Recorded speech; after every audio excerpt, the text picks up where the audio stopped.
Lo neuro está de moda, especialmente los docentes estamos casi que bombardeados por cursos, especializaciones, técnicos en áreas como la neuroeducación, la neuroenseñanza, la neurodidáctica, el neuroaprendizaje, la neuropedagogía, las neurociencias educativas.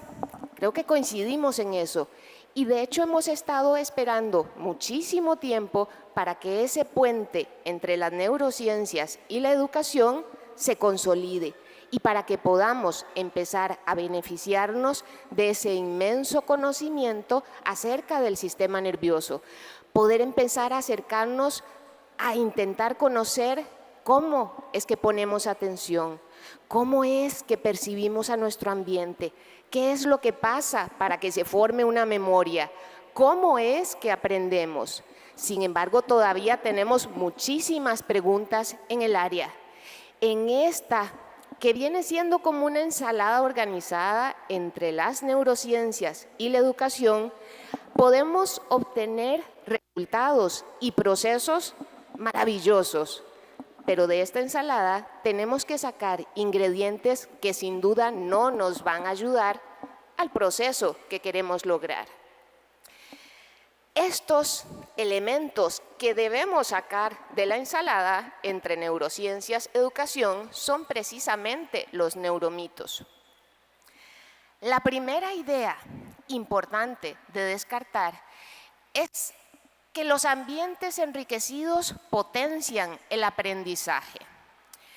Precisamente los papás de Esteban, en el momento en que les dijeron que su hijo necesitaba de intervención temprana porque había un perfil particular de desarrollo, fueron a buscar las mejores opciones, qué era lo que les podía ayudar para que su hijo aprendiera mejor y para que aprendiera más. Esta idea de que los entornos enriquecidos potencian el desarrollo ha sido algo así como una maravilla para el neuromarketing y encontramos muchos programas, muchas ofertas de metodologías, de sistemas que en teoría garantizan esa potenciación de la capacidad individual. Los papás de Esteban hicieron todo el esfuerzo que estuvo en sus manos y empezaron a llevarlo cada 6 meses a un lugar en Estados Unidos donde precisamente les ofrecían la oportunidad de que por unos días lo exponían a estas metodologías de estimulación precoz, de estarlo bombardeando con diferentes estímulos.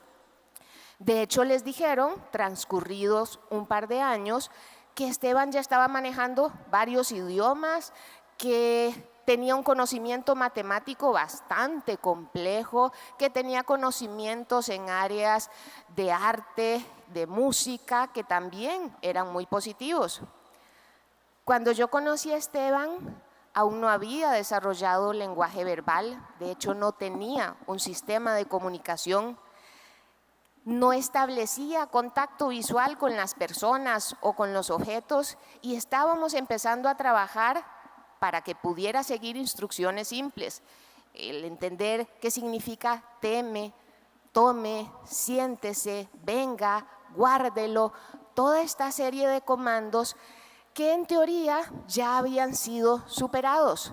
En muchas ocasiones estos neuromitos juegan con las ilusiones de los padres para hacerles creer que entre más tenga el niño y que cuando tengamos estos accesos a los entornos enriquecidos, mejor va a ser su aprendizaje.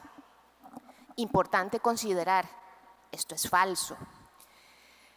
Y resulta que estas ideas se basan en unos experimentos que ya hace mucho tiempo realizó un científico y su equipo llamado Bill Greenwood en la Universidad de Illinois. Él trabajó con ratas. Su interés era poder identificar cuáles de las características del ambiente, cuáles estímulos favorecían y hacían que las ratas fueran más inteligentes, que aprendieran mejor. Tomó un grupito de ratas y las colocó en lo que venía siendo algo similar al parque de diversiones de las ratas. Ahí tenían laberintos, tenían ruedas para correr, tenían túneles para subir y para bajar. Habían muchas otras ratas en el mismo lugar con las cuales, además de compartir, había que competir por la comida. Y habían otro grupito de ratas que las ubicaron en solitario. Estaba nada más en la cajita la ratica con su alimento y su agua. Después de un tiempo empezaron a sacar a las ratas de ahí y les pusieron a vencer un reto. Tenían que resolver un laberinto y poder llegar hasta el final donde estaba la comida. Resulta que las ratas que más rápido aprendieron el camino para llegar hasta la comida, las ratas que demostraron tener mejor efectividad en su aprendizaje, fueron precisamente las del ambiente enriquecido. De ahí se vino casi que tergiversando, dando muchas vueltas a este significado y se extrajo esa idea de que los ambientes enriquecidos favorecen el aprendizaje. Sin embargo, esto no era la conclusión a la que llegó el grupo de investigadores.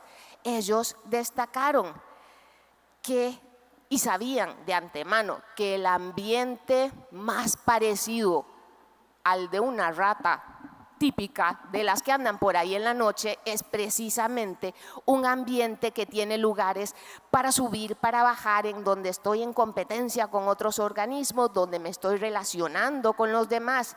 Es decir, ellos tenían claro que eso que denominaron ambientes enriquecidos era básicamente el ambiente típico de las ratas.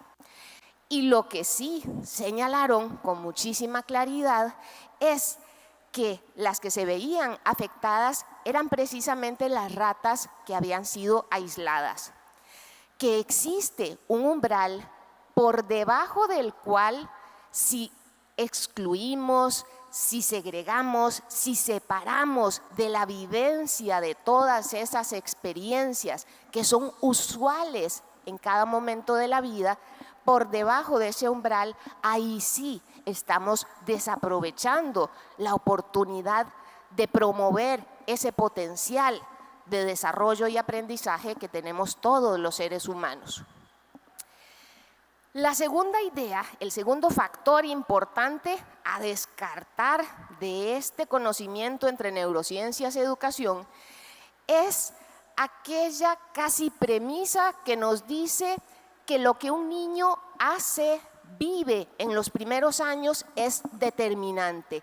Lo que yo experimento desde mi infancia va a influir en el ser humano en el que me voy a convertir. Por lo tanto, cuanto antes, mejor.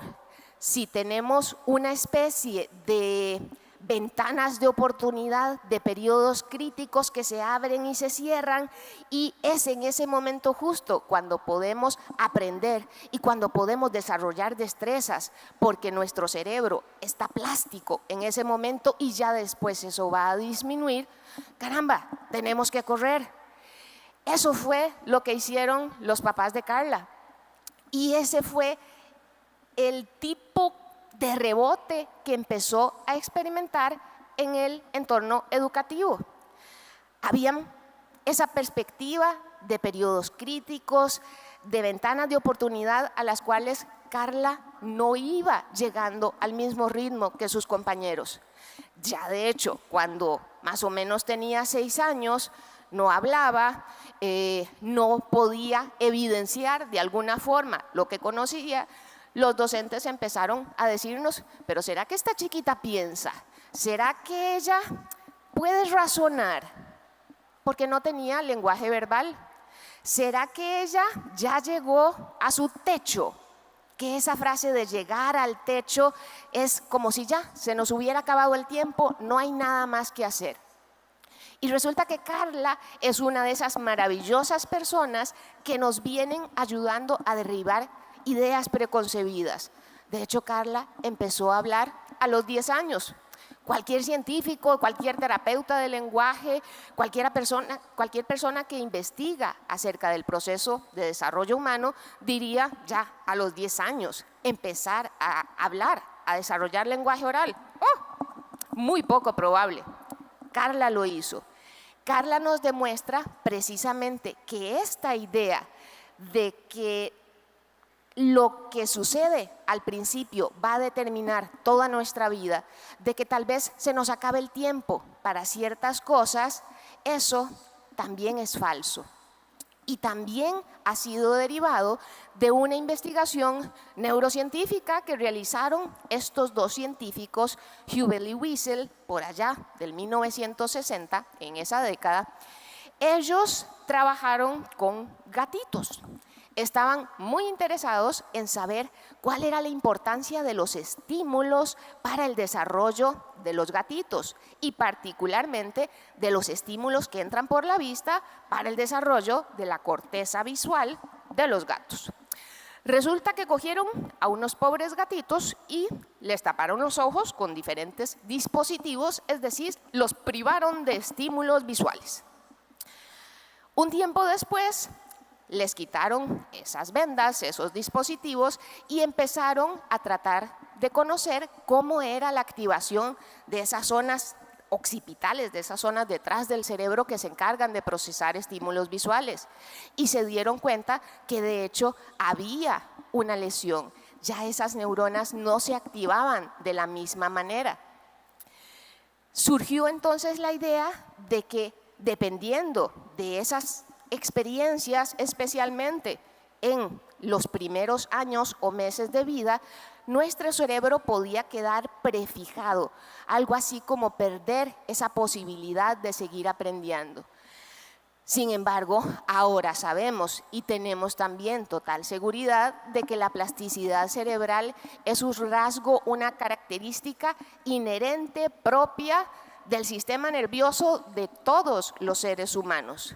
Que si bien, por supuesto, cuando hablamos de aprender, por ejemplo, un segundo idioma, si lo hacemos en edades tempranas, vamos a tener mayor probabilidad de tener una mejor fluidez, una mejor pronunciación, una entonación mucho más parecida a los nativos de ese idioma, que si lo aprendemos ya estando grandes. Pero ¿quién dice que uno como adulto no puede aprender un segundo o un tercer idioma? De hecho, la plasticidad nos acompaña a todos durante toda nuestra vida. Y la tercera idea, que está de igual forma muy arraigada en nuestros centros educativos, en nuestro sistema educativo, es el hecho de que aprender a leer y escribir es algo natural. Es como si nosotros asumiéramos que tuviéramos un gen o un grupo de genes que son los que nos permiten leer y escribir, que si tuviéramos algún área en el cerebro que es la que nos facilita ese proceso de lectoescritura. Y cuando alguien no está logrando aprender a leer y escribir, entonces señalamos ya, a ver, aquí hay un problema. En el sistema educativo público, si ya a los 7, 8 años el niño no se ha soltado en lectoescritura, empezamos a señalar y empezamos a explorar a ver qué será lo que está sucediendo. Si estamos hablando de un sistema educativo privado, nos vamos todavía más atrás. Casi que a los 4 o 5 años ese niño ya está inmerso en un proceso de alfabetización. Y a veces no nos damos cuenta del daño que hacemos cuando asumimos estas ideas como ciertas. Y aquí quería compartirles la vivencia que tuve con Andrés. Andrés fue un chiquitillo que fue referido a mi consulta por la docente y por la psicopedagoga del aula. Venía con la referencia avalada por la dirección y la referencia decía que era importante profundizar en el perfil de desarrollo de Andrés porque tenía una letra muy fea y porque todavía no escribía su nombre con los 2 apellidos como lo hacían el resto de sus compañeros. Empezamos a evaluar a Andrés y afortunadamente nos dimos cuenta que todo su perfil de desarrollo concordaba con el esperable en un niño de 4 años. Esa era la referencia de una docente sobre la preocupación del estudiante de 4 años. El asunto fue que hice ya la devolución a los papás y terminamos el proceso. Era más o menos hora de almuerzo. En lo que iba saliendo de la oficina, veo que estaba el señor abrazando a su esposa y ella estaba llorando muy afectada. Yo lo primero que pensé fue, caramba, no me entendió, me di a entender mal, y me acerqué y le dije, pero lo que hablamos es que su hijo está bien, que Andrés tiene un excelente pronóstico, que su perfil concuerda en todo lo esperable con un niño de 4 años. Y lo que me dijo fue, sí, pero es que usted no tiene idea de la cantidad de castigos, de enojos, de consecuencias negativas, de gritos que han habido en mi casa desde que empezó el ciclo lectivo. Y ante eso uno se queda sin palabras. Esta idea de que es natural aprender a leer y escribir también es otro mito. Porque de hecho, y como decían los compañeros anteriormente, la lectura y la escritura han sido invenciones humanas, invenciones de sociedades que datan de hace más de 5.000 años atrás. Por allá en la antigua Mesopotamia o los chinos, ellos empezaron a crear formas para hacer visible ese lenguaje verbal sobre diferentes superficies, en piedra, en bambú, hasta en los caparazones de las tortugas, iban buscando maneras de hacer visible el lenguaje. Después los fenicios introdujeron las consonantes y ellos dijeron, ok, se lee, se decodifica de derecha a izquierda. Luego vinieron los griegos y inventaron las vocales y dijeron, ah no, esa no va a ser la direccionalidad en la lectura, ahora vamos a leer de izquierda a derecha. Todas esas son decisiones e inventos arbitrarios. De hecho, sabemos que en diferentes culturas no se lee de izquierda a derecha, sino de arriba a abajo. Pero precisamente estamos en un momento en donde casi todo a nuestro alrededor está lleno de lectoescritura y pocas veces somos conscientes de que en nuestro encéfalo tenemos muchísimas áreas que deben de activarse y de hacerlo de forma conjunta para que podamos leer y escribir. Y que todas estas áreas en los niños maduran a ritmos diferentes. Aquí la individualidad es lo usual, lo típico, lo común. Sin duda hay mucho que podríamos cuestionar y seguirnos preguntando de esta relación, de esta ensalada entre neurociencias y educación. Y uno dice, básico, ¿cómo identifico lo que es un neuromito? Generalmente los neuromitos tratan de darnos respuestas contundentes a preguntas que todavía generalmente consideramos que son muy complejas. Un neuromito está como muy revestido de magia, de hasta superstición. Y a veces deberíamos usar un poco, deberíamos como de incluso desmitificar a nuestro propio cerebro, a nuestro propio sistema nervioso. Si yo tengo algún problema o alguna duda con alguna otra parte del cuerpo, voy donde un médico y espero su diagnóstico. Si no estoy de acuerdo con eso que me dicen, busco una segunda opinión. En educación deberíamos hacer lo mismo. Si no estamos seguros de algo, busquemos una segunda o una tercera opinión. No nos quedemos con la primera impresión de algo, busquemos, avancemos en ese proceso de indagar qué está fundamentado y qué no. Porque si bien es cierto, tenemos, como decíamos, muchísimas preguntas, hay un elemento, un factor, un ingrediente que sí debe estar presente en la receta de nuestro accionar cotidiano. Y los invito a introducir este ingrediente en el proceso que llevamos a cabo con todos nuestros niños y nuestras niñas. Todos los seres humanos aprenden, aprovechémoslo. Muchas gracias.